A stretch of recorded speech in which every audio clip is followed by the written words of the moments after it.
Hey everyone, this is Baylor, and okay. Hey everyone, this is Baylor, and in this video, what I'm going to do is, in the last video, we set it up so a user could sign up, and essentially what we do here is we have this do sign up function where we come in and we say user equals a new user.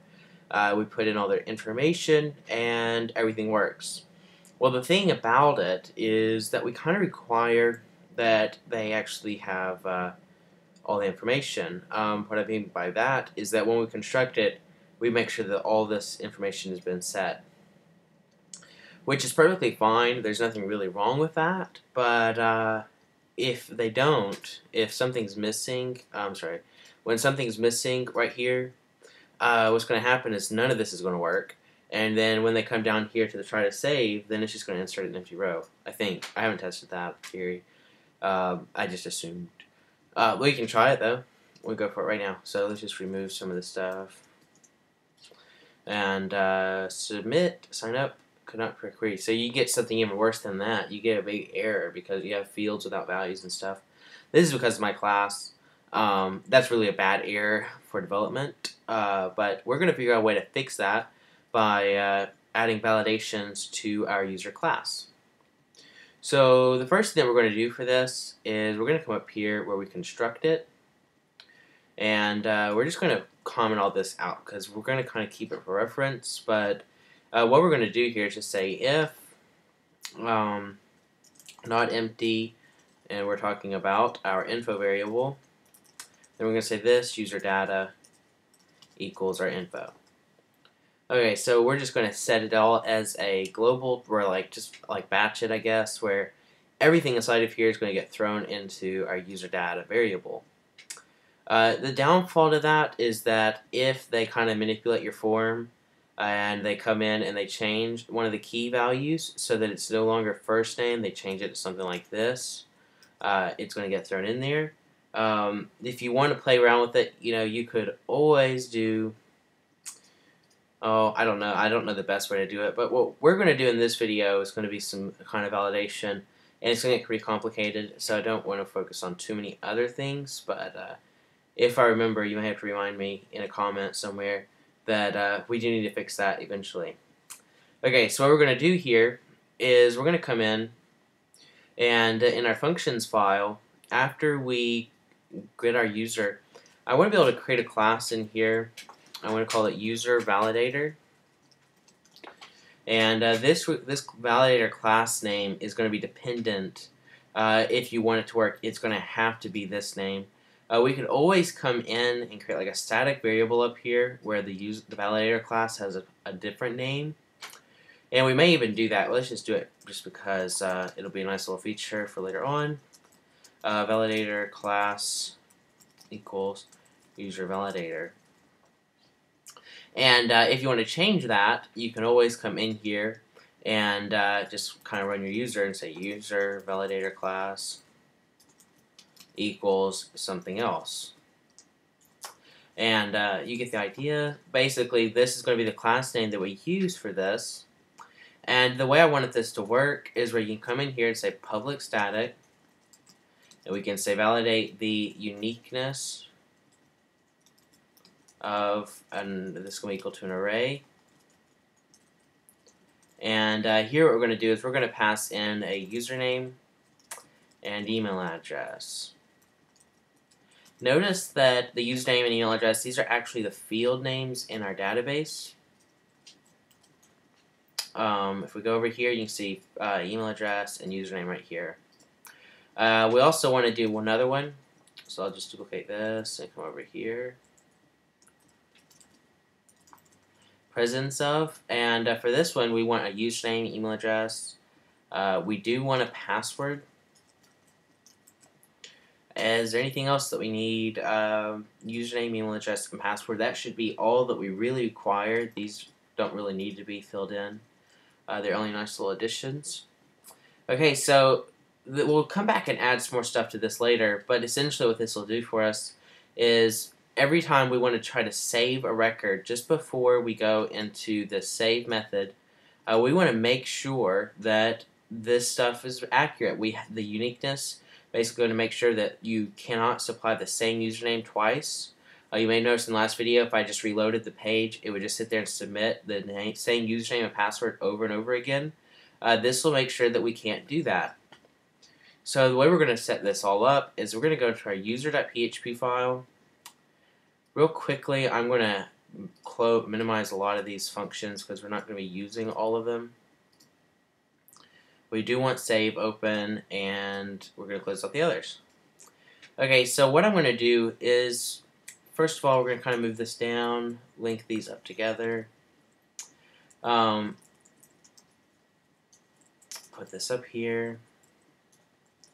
Okay, so what we're going to do here is we're going to go ahead and check if the validator class exists. So here, the way I'm going to set this up is just say if class exists, and I'm going to call user validator class. Then this is going to make sure that we can actually come in here and call this class.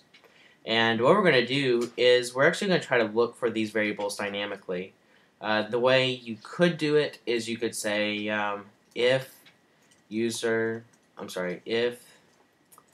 what I'm also going to do is create a variable called class equals, and so I don't have to reference the whole thing every time. You could say if class presence of is not equal to null or whatever, something like that. If you wanted to do something like that, you could do it. I'm going to make it a little bit more dynamic, and the way I'm going to do this is we're going to get the class vars. To do that, I'm going to debug it. It's a method or a function called get class vars, and you can pass a class name into here. So this is equal to a class name. It's not an instance of it. So if we reload, you can see we have both of these arrays here, and they're both powered by this right here. So it's all dynamic, and we're just going to do that. Say vars equal the get class vars for our class. What I'm going to change that to is validators. And what we can do here, and this is a PHP 5.3 thing. It's really, really cool and handy. If you don't have PHP 5, you'll have to change it up a little bit. Essentially what I'm going to do here, though, is I'm going to run a function. I'm going to run array walk. Array walk, what we're going to do here is we're going to pass in, if I can remember it right, I think it's about you pass your array first and you can pass a function second. Notice how I'm just writing the function straight into the actual class itself, or this function itself. That's a PHP 5 thing. It's called like a lambda function or whatever, where it's an anonymous function. It's really, really common in JavaScript, and they added it to PHP, and it's really, really nice. What this will do is I can debug, and here we're just going to do the function get args. Because validate is going to pass arguments into our function so we can access those. So if we reload, another thing that I want to do is kill the script, because right now we're just trying to make sure that we are validating stuff. Later on we'll actually get into where we try to save it if it validates. Okay, so if we reload, you can see we get two things really important. We get the fields array that we created over here, these two arrays. And we also get their variable name, their uniqueness of and presence of. That's these two. What we're going to be able to do with this is we're just going to remember that we have fields and we have our type of validation. So what I want to do with all this is, now that we're getting this type of information, I want to create a new method inside of our function. This is going to be a private method, and it's going to call validate. And we're going to get two things. We're going to get their type and the fields to check. And the first thing I want to do is say if our fields equals is string, or if is not an array for fields, then we're going to create an array out of it. And else we're going to do the fields. Okay, so let's just call this debug fields. I've kind of gone into this before I should have because we're going to have to do a little hack thing. Because this function is not, I don't know how to describe it exactly. Essentially, the way we would call this validate function is by saying this validate, and here we pass in the type and the fields variables that we had up here. Reload. You can see we get this, we don't have the object context set. So the way we do this, it's another PHP 5 thing, and it's a little trick hack thing that I do. It's called, I create a variable called self and equals this.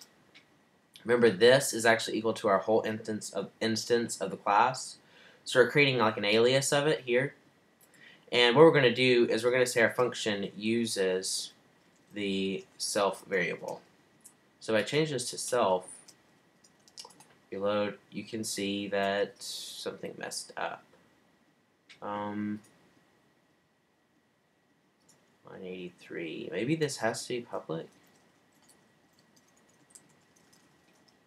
Yeah, it does. Well, I didn't want that to be public. The whole point of it was so that this wasn't public. But, and I'm really sure if I did protected here, that would fail. Yeah.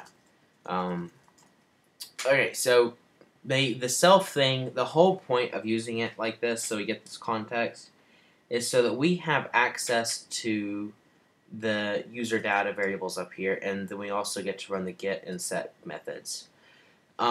So essentially what we can do here is, you'll notice if I reload this, we get all the fields. I can echo out, let's run a quick for each fields as a field. I can echo out, let's debug, this field. If I reload, you can see we get the email addresses and their password. And that's being pulled. Well, that's not working exactly the way I want it to work. So let's figure out why that's not working. Debug fields. See, we get username and email address, but this is the only one that's being displayed. Oh, I bet I'm still, yep, this is empty. Let me reload and put this data back in here. Okay, there we go. Now we're getting the username and the email address here, both of those. And we're also getting the 3 for this one. I'm not sure what the type is set to. I think it's presence of. You can see all of these exist. Okay, so this is getting us our fields. Now, since the whole point of this was to, we use this self variable so we can clone our instance, and then we call self validate. We do all of this so that we don't have to try to come up with a new way to access these variables. We can just call this, because we're still in the instance of it, and get the variable inside of that. So it's kind of a complicated little thing, but you don't have to worry about it too terribly much. So inside of this for each loop, we want to check the different type. So we know we get our type up here. If I echo this out, you can see first of all we get our 2 uniqueness ofs, and then we get our presence of. So for the uniqueness of, we're going to want to check and make sure that they're unique. So we can't have 2 of the same one. So the way I'm going to do this is I'm going to create a variable called field value, and that's equal to this field. So this is just going to get that current field that we're in. What we're also going to do is, if you're not familiar with this, I think it's called PHP var, or variables, that's what it's called. You can read about it here. I'm not going to try to explain it because I doubt I can explain it very well. But you can learn about all that stuff right here if you're not familiar with what I'm doing right here. So what we're going to do is we're going to run a quick switch statement, and we're going to switch for our different types, and we're going to say case, and here we're going to say the uniqueness of,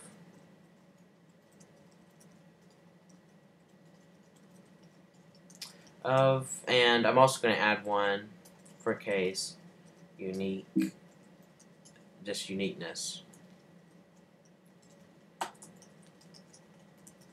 Okay, so what this will do is it's going to run for these 2 fields right here.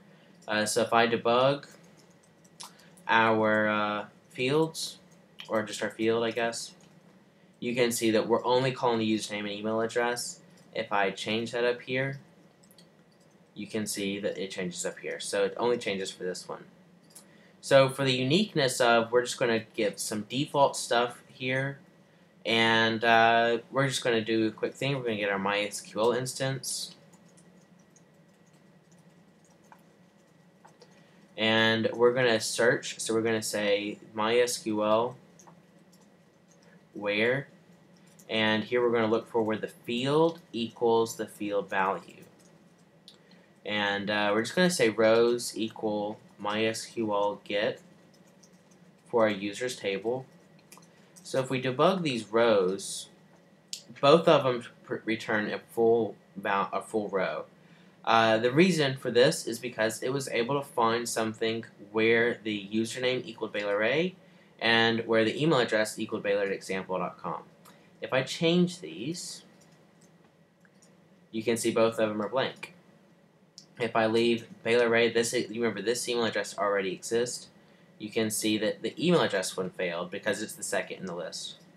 So what we're going to do here is we're just going to say if we count our rows and our rows are higher, then we're going to want to store these errors so that we have access to them back up here in the save method. So what I'm going to do for that is I'm going to create a new public variable. We'll make this static. Yeah, and we'll call this errors, and it'll be equal to an array. So our errors, what we're going to do for this is we're also going to add a new function down here, or a new method. This will be static. We'll call it add error. And here we're going to have the type and the field. So what we're going to do here is we're just going to say self errors for the type and for the field equals true.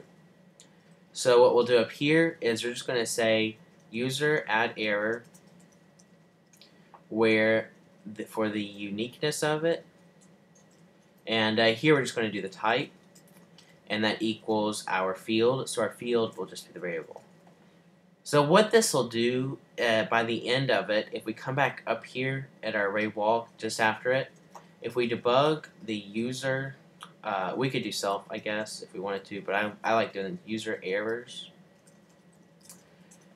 If we do this, you can see we get an error for the uniqueness of the email address equals 1. So that means there was an error where the email address and the uniqueness of test. So that means the email address is already taken, essentially. If I come back in here and do the username as well, you can see that username and email address both fail. So we can do some more of these. We can do one for we can do it for the presence of. So we're going to do case presence and case presence of. And this one will be a lot easier. We're just going to say if it's not empty. No, if it is empty for our field value, then we're going to add an error for presence. Actually, we're going to do type at our field. Now, here's the thing where I'm doing this type makes it more dynamic, because if somebody's using this and they forget to add of to it, it'll still work. And the type is set to be whatever they make the variable. I don't know if that's the way you want to do it. I really am thinking that I'll just leave it where I automatically determine that it's going to be uniqueness of here. And we'll do the same over here.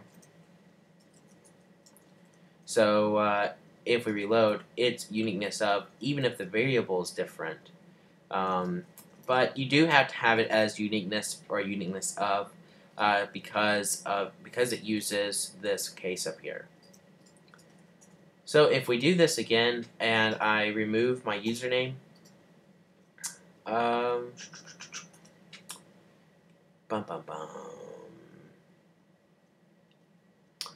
I see. That's going to be coming because our uniqueness of for our field is blank. So what we'll do here is say if not empty our field value, and reload, and that error goes away. Okay, so username returned true. What we'll do for this is we'll come in here and just say that we're not even going to search it if it's blank. So if not empty field value. Okay, so let's pull all this in here. Okay, there we go. So essentially what we're doing here is the uniqueness of test, it has to have a value. Else, if it doesn't have a value, the uniqueness of test, I guess we'll just leave it the way it is. If it's blank, then it's not unique, you know. You could, if you wanted to, do a test where you could say else this validate our we're going to test for the presence of the because we already just tested it. Essentially what you could do for this is, because this is blank, you could automatically just go ahead and test this error right here and say that it's supposed to be unique but it's not there. I'm not going to do that, because if you want to make sure that it has a value, then you can run presence of, but if you don't care if it doesn't have a value, then you don't have to test uniqueness of. So if that makes sense, you know, it doesn't have to have a value to be unique, you know. I mean, if you want to set it up where they don't have to supply user an email address, well then you can just make sure that this is blank, and then this will work because Baylor, if I run this, my email address isn't required. But if I do decide to put an email address in here, then I have to make sure that it doesn't equal to somebody else's. Okay, so that's given us both of these. Now what I want to do here is I want to set it up so, because I don't want to have to try to define every single type of validation here. I mean, right now we're only testing for presence of and uniqueness of. So what we'll add here is a default, and the default is just going to check and see if is callable, and here we're going to do self or user validation class. What did I name that? Validator class. Okay, validator class right here. If you can call, oh, I need to put this in quotes. Actually, we'll just append to it. If you can call a validate method on here, then we're going to call that. We're going to say user validator class.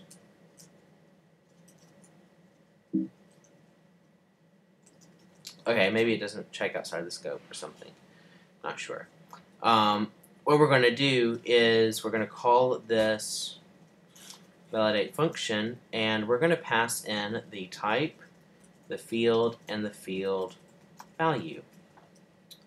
So what this will allow us to do is we can come in here, we can create a static function, and we can call this validate, and we can get the type, the field, and the value. And what we can do here is, if we decide, I've messed it up, but I want to make sure they have an email address. Okay, what I can do here is I can create a new type, and we can call this is email equals an array. What we can do also here is, I forgot to test it. You remember I did this right here, where if it's not an array, we make it an array. The whole point for that was, so I could do if I do this is just a string. So let's just pull this out. Yeah, that's a wild error. 166 is where the error came from, so let's take a look. Oh, because I'm not allowed to do that apparently. So class equals, and here we're just going to pull this out. And we'll just pull this down to class. Okay, Yeah, email address still works, so it doesn't have to be an array. If you're only checking one field, you don't have to set it up to be an array. Okay, that's the whole point of that right there. What I'm talking about is this right here. Okay, so the big thing here is I want to check it so I can create a variable like public static is email for an email address. Well, this is email is not created up here. So that could be a custom field or validator type. So here I can just debug the func get args. And what this will do is you can see that we got our 0 for type, our field, and our field value. So this is all working perfectly. This is the way I want it to work. You'll probably want to set your customs after the defaults. For instance, like the uniqueness of or presence of. If I put this at the very top, it would get run first. And it still works, but these don't get run first. So, not that it matters, I guess, because we don't do very much right here. But you'll want to make sure that you have your value the way you want it. Anyways, what we're going to do here is we can create our own types of checkers up here. I mean, like validator types. So we can check and see, make sure that we are working with the type is equal to is email. So we're making sure we get this right here. And up here, what we'll be able to do is we can get we can just do a quick like email, PHP email, regular, or regex. Regex is how they do it. I think CSS Tricks has one, and if it does, it's probably a whole lot better than what I'll find just for a quick Google search. PHP, email address validation. That's what I want. And you can see that we get all of this stuff right here. Do I have to download anything, or is that something that does PHP have that maybe? Filter bar. I've seen this before. It's just been a long time since I actually looked at it. But it looks like we might be able to just use that. Okay, so let's try this. We'll just do this little validation. And this is going to be the value.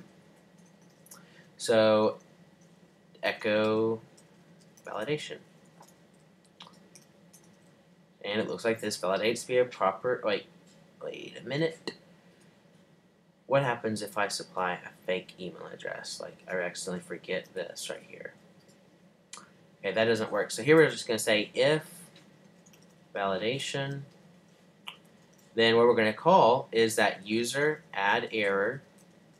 And what we're going to do for this is we're going to give it our type. So it's not an email. I mean, yeah, it's not is email. Or is email, you know, that's our type. And we're also going to set the field for this. So our field will be dynamic as email address. Or set right here. Okay, so this will set us all up exactly where I want to be. So you can see is email failed because it's not an email address. But if I came up here and I put this where it goes, you can see that error goes away.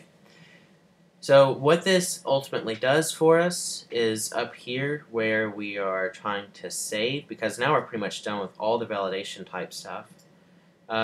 You can see that we get this variable, so we want to check and say if count user errors. Then that means we had some errors.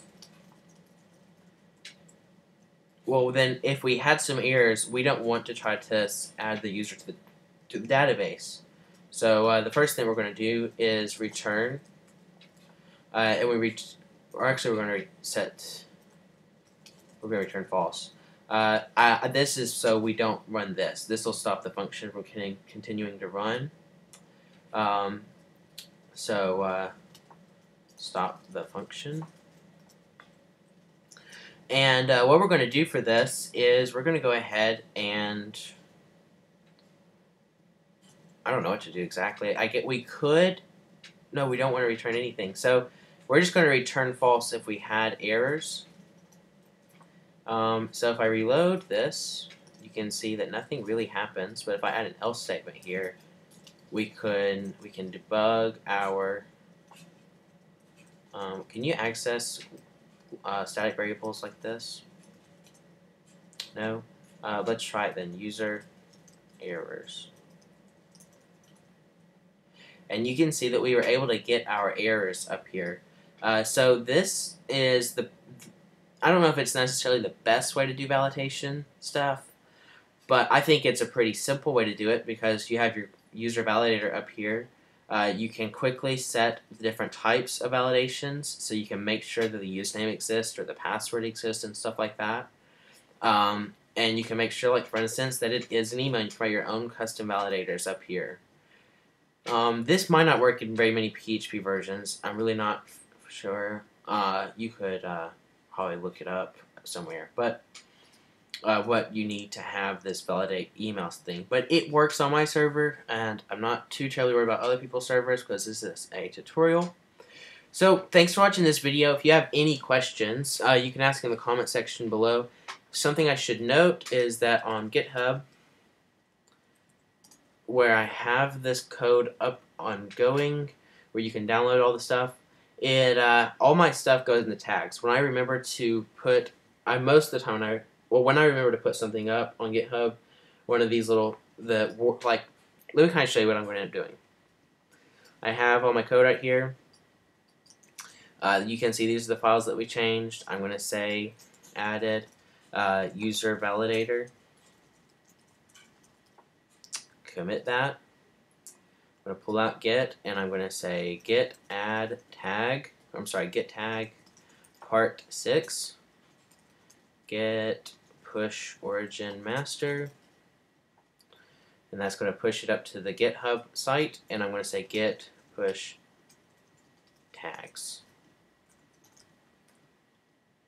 That's going to push that up. So if I reload this page, you can see, well, yeah, 4 tags. We have part 6, added user validator. So you can see the whole thing's been updated for part 6, which is this video right here. So if you're looking, if you're watching part 1, and you're like, oh man, I don't understand what he did right here. Something's wrong with my code. Well, you go over here and click part 1. Takes you back to the very first video's code. And you can see part 2, and this is actually kind of like part 2 and part 3. It actually shows you this right here, the get this status, and everything. So you can see everything that kind of happened here. I'm not sure if you get all the tag stuff inside of the history, but anyways, thanks for watching this video, and goodbye.